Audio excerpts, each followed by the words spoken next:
Shoaib bhai, what do you make of it? West Indies winning their toss and putting Pakistan to bat first.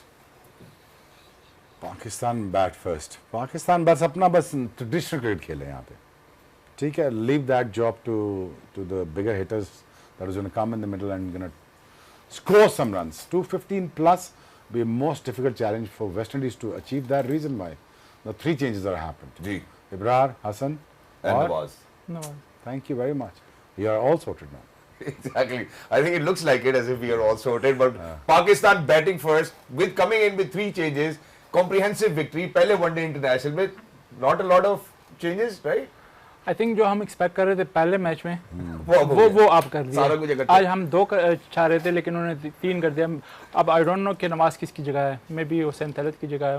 हाँ. लेकिन जो last जो previous match हुआ है बनता भी यही है कि आपके 2 जेन्युइन स्पेशल स्पिनर हो और 3 पेसर. हाँ, 3 पैसे. ठीक है, 3 पेसर्स और 2 स्पेशलिस्ट स्पिनर्स हो. I think that's a wonderful combination. Paper के ऊपर तो अच्छा ही लगता है, बट आई थिंक नहीं towards the end जब ये करेंगे तो फिर पता शाना फास्ट बॉलर हसन अली क्या. चलेगा. आज पहले टोटल पोस्ट इब्रार भी अच्छा है फिर ना. डिफेंड कर रहे हैं. क्योंकि नहीं, आप ट्रेडिशन खेलें. अब हर रोज जो है ना सलमान अली आगा से या सैम से 10 ओवर नहीं करा सकते. उमर भाई, जहाँ मिडिल ओवर्स में हम बात करते हैं, अगर तो मिडिल ओवर्स में जो हम बीच के 30 ओवर्स उसकी बात करें, अब पाकिस्तान सिर्फ मेरे ख्याल गालिबन 3 विकेट्स ले सका. जहाँ सुफियान बॉलिंग करा रहे थे, आपको नहीं लगता था कि वाह Abrar will come in handy if you utilise it इसी पिच पर? देखिए अगेन वही बात आती है ना कि आपने एक बॉलर कम खिलाया, चाहे वो स्पिनर हो या फास्ट बॉलर हो, क्योंकि आपके पास स्पेशलिस्ट बॉलर का होना ज़रूरी है. हमने जो वेस्ट इंडीज ने 280 किए, मेरे ख्याल से 30-40 रन ज़्यादा किए, बिकॉज कि मिडल ओवर में हमने ऑल्दो साइम और आगा ने बॉल तो किए, उसने रन रेट को नीचे लेके, लेकिन वहाँ पे आपको विकेट चाहिए था कि अगर आप 3-4 आउट करते हो तो वहाँ पे आपका मेन फ्रंट लाइन बॉलर चाहिए कि जो आपको 1-2 विकेट और दिला सके. अगर वहाँ पे आपके अपने स्पेशलिस्ट बॉलर से बॉल कराए थे, इब्रार या समहाउ कोई और फास्ट बॉलर को आप यूज़ कर लेते तो मे बी 230-240 तक वो रन कर जाते. तो बिल्कुल एक बॉलर स्पेशलिस्ट बॉलर. देखिए, टॉस होने से पहले आप शायद मेरे से पूछते तो शायद मेरी सोच कुछ डिफरेंट थी. मैं ये सोच रहा था कि टॉस जीतने के बाद अगर पाकिस्तान जीतता है टॉस तो वो उसको बैटिंग पहले करनी चाहिए. ठीक. उसकी रीज़न ये है कि मैं बार बार बोल रहा हूँ कि हमारी बैटिंग लाइनअप उनकी वेस्ट इंडीज़ की बॉलिंग के आगे बहुत बहुत अच्छी है. और हम अगर क्यों ना अच्छा टोटल करें, अच्छे रन करें, 270-80 इस तरह करें, तो ये ऐसी बैटिंग लाइनअप नहीं है ये रन चेस कर सके. हम बहुत बुरी बॉलिंग करेंगे तो चेस करेंगे. 280 रन इन्होंने जो लास्ट मैच में किए, उसकी रीज़न सबसे बड़ी ये थी क्योंकि हमारे जो हेड कोच है, चाहे वो T20 का फॉर्मेट हो चाहे वो वनडे का फॉर्मेट हो, वो एक नई चीज़ लाना चाह रहे हैं कि जी ऑलराउंडर्स बनाए जाएं. ठीक है, जो रेगुलर बॉलर नहीं है, नॉन रेगुलर बॉलर से ज़्यादा लंबी बॉलिंग करवाई जाए. वो उनकी सोच शायद इस किस्म की चल रही है, जिसकी वजह से कभी सुफियान मुकीम को रेस्ट करवा देते हैं, कभी अबरार को रेस्ट करवा देते हैं. लास्ट मैच में जो रोस्टन चेस ने 50 किए या शे होप ने जो रन्स किए, ठीक है, ऊपर से आउट होने के बाद मिड में आपके पास कोई जेन्युइन स्पिनर ही नहीं जी. ऐसी विकेट के ऊपर जहां बॉल ब्रेक हो रहा है, मुश्किल हो रहा है, स्लो आ रहा है, तो आपका जेन्युइन बॉलर का ही काम होता है. अगर आपने जेन्युइन बॉलर को कुछ नहीं समझना तो आपने पार्ट टाइमर्स को अगर बॉलर या बैट्समैन बनाना है तो फिर जेन्युइन को घर भेज दें. आज क्या हुआ, खेला इब्रार खेला, सुफियान मुकीम भी खेल रहा है, जो मेरे सामने टीम नहीं है जो आप बता रहे हैं उससे जो मैं सुन रहा हूँ, तो क्या हुआ, दोनों खेल लिए. उसकी क्या वजह है? उसकी वजह ये है कि जैसी जो पिच डिमांड कर रही है वो डिमांड उसकी ये है कि जेन्युइन स्पिनर्स खिलाएं. Shoaib भाई, how do you see Pakistan in the first one-day international? कुछ हिकअप्स थे लेकिन अच्छी परफॉर्मेंस थी.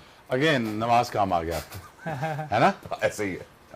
तो ये आपका थोड़ा सा एक जो कहते हैं ना जो एजिंग सॉर्ड जो चाहिए जिसे काटने के लिए, वो हसन नवाज हमारे पास छुरा आ गया. उसने ठीक ठाक धोया मिल के. हालांकि 50 पे डेबिटन, बिल्कुल 50 और 50 पे कैच पकड़ा दिया.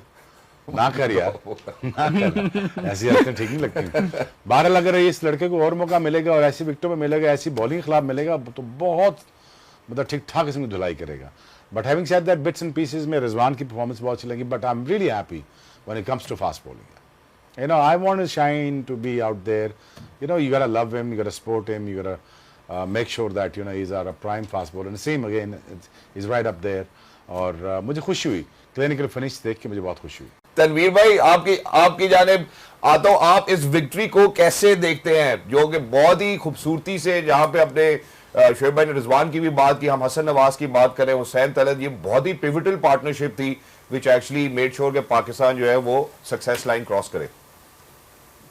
देखिए, सबसे पहली बात तो ये है कि जिन हमारे सीनियर जिन लड़कों का कमबैक हुआ, तो उसमें शाहीन की बात करूं, नसीम की बात करूं, बाबर की बात करूं, रिजवान की बात करूं, काफ़ी अरसे बाद स्पेशली रिजवान और बाबर की मैं बात करूं, तकरीबन 5 महीने के बाद इन्होंने कोई ओडीआई की सीरीज खेली है। लास्ट सीरीज न्यूजीलैंड में खेली थी, तो उसके बाद कमबैक, इतना प्रेशर, पता नहीं इनको खिलाएं ना खिलाएं, क्या करेंगे, वनडे में भी, T20 से भी बाहर, मतलब प्रेशर बहुत ज्यादा। उसके बाद आके इन दोनों ने जो परफॉर्मेंस दी वो बहुत अच्छी थी। फिर एक चीज मुझे अच्छी ये लगी कि स्पेशली जो फास्ट बॉलर्स का बॉल रिवर्स स्विंग हुआ, वो हम सबको पता है कि वो रिवर्स स्विंग इस वजह से हुआ जो कि पाकिस्तान को फायदा हो सकता है आगे चल के, कि 35 ओवर के बाद जो एक बॉल हम यूज कर सकते हैं, ठीक है, 35 ओवर के बाद कोई भी एक बॉल हम यूज कर सकते हैं। तो उससे हमें ये नजर आ रहा है कि अब जो लास्ट ओवर में शायद हमें मार जो है वो पहले बहुत ज्यादा लगती थी, वो शायद अब ना लगे, क्योंकि जाहिर सी बात है जब बॉल रिवर्स नहीं हो रहा होता तो आप इतने कॉन्फिडेंस आपके अंदर नहीं होता कि पता नहीं एक्यूरेट यॉर्कर जाएगा या नहीं जाएगा। जब बॉल रिवर्स होता है तो फिर आपको बहुत अच्छे तरीके से आइडिया होता है कि मैं ऑफ स्टंप पे करूंगा या ऑफ स्टंप से थोड़ा बाहर करूंगा, इतना रिवर्स हो रहा है, तो वो ज्यादातर एक्यूरेट अच्छे यॉर्कर्स लगते हैं।